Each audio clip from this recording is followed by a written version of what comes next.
L'État fait-il le nécessaire pour lutter contre la pollution à la chlordécone?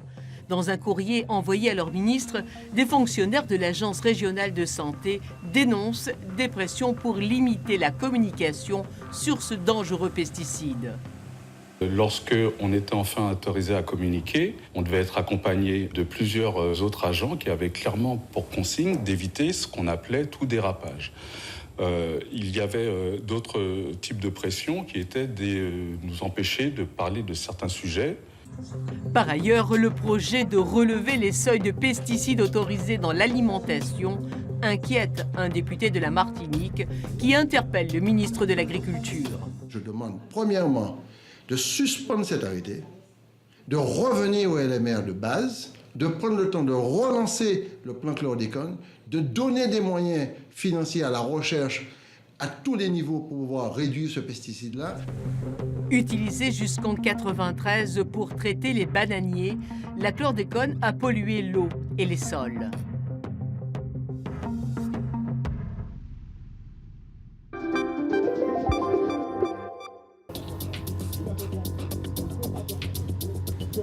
Les personnels des EHPAD réunionnais, solidaires de la grève nationale.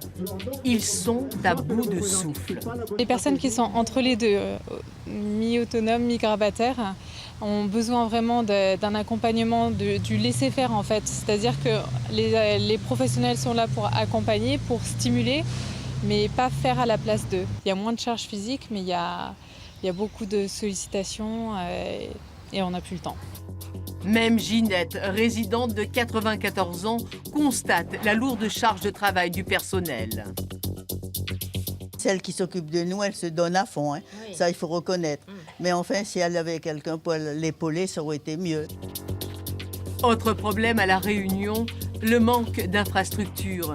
45 places pour 1000 personnes. Et le nombre de personnes âgées devrait tripler d'ici à 2040.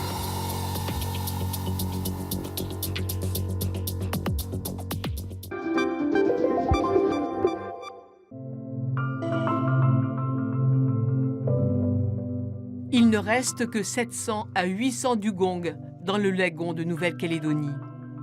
Depuis 2010, un plan d'action s'efforce de préserver ce mammifère marin.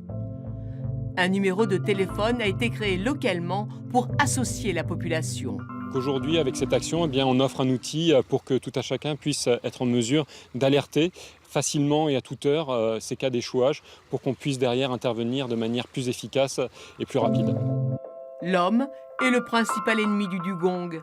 Il détruit ses herbiers ou le percute avec ses bateaux. L'animal est aussi braconné pour sa viande, un délit sévèrement réprimé.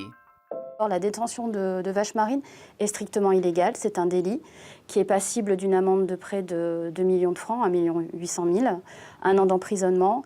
Et la personne qui pêche le dugong peut se voir saisir, en plus de ces sanctions-là, son véhicule, son bateau. Plus de 5 morts non naturelles par an suffisent pour mettre en danger la survie de l'espèce.